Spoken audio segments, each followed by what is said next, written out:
विश्वविद्यालय, वो यूनिवर्सिटी जिसका ऑक्सफोर्ड से भी 500 साल पहले अस्तित्व था। दुनिया में ज्ञान का सबसे बड़ा केंद्र थी नालंदा।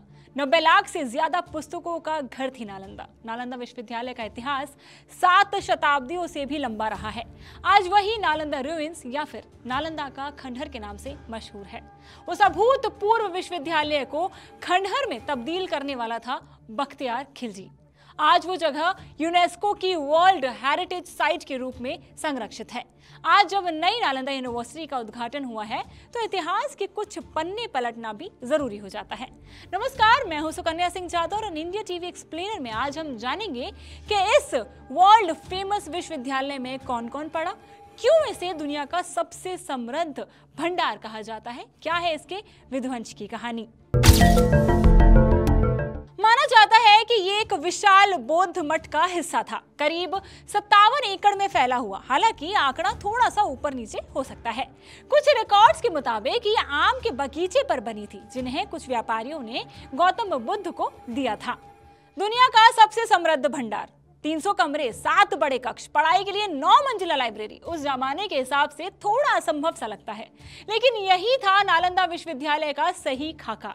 लाइब्रेरी में 90 लाख से ज्यादा किताबें थी। बताया जाता है कि जब इसमें आग लगाई गई थी तो इसकी लाइब्रेरी 3 महीने तक जलती रही थी। इससे आप अंदाजा लगा सकते हैं कि उसमें कितनी किताबें रही होंगी। नालंदा से जुड़े बड़े नाम नागार्जुन, बुद्धपालिता, शांतरक्षिता और आर्यदेव, ये वो नाम हैं जिन्होंने इतिहास रचा, दुनिया पलट कर रख दी। और ये सभी शिक्षक के तौर पर इसी नालंदा विश्वविद्यालय का हिस्सा भी बने। चीन के प्रसिद्ध यात्री और विद्वान ह्वेनसांग फाहान और इत्सिंग भी यहाँ से पढ़े हैं। ह्वेनसांग नालंदा के आचार्य शीलभद्र के शिष्य थे।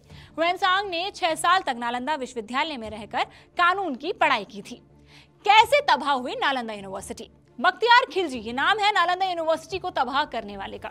1190 के दशक में तुर्क अफगान सैन्य जनरल बख्तियार खिलजी की अगुवाई में आक्रमणकारियों ने एक समूह में विश्वविद्यालय को नष्ट कर दिया। उत्तर और पूर्वी भारत की अपनी विजय के दौरान खिलजी बौद्ध ज्ञान के इस केंद्र को मिटा देना चाहता था। हालांकि खिलजी का यह हमला शिक्षा के इस केंद्र पर पहला हमला नहीं था। उससे पहले 5वीं शताब्दी में मिहिरकुल के नेतृत्व में हुनों ने इस पर हमला किया था। दूसरी बार फिर 8वीं शताब्दी में बंगाल के गोड़ राजा के आक्रमण से इसे गंभीर नुकसान पहुंचा था।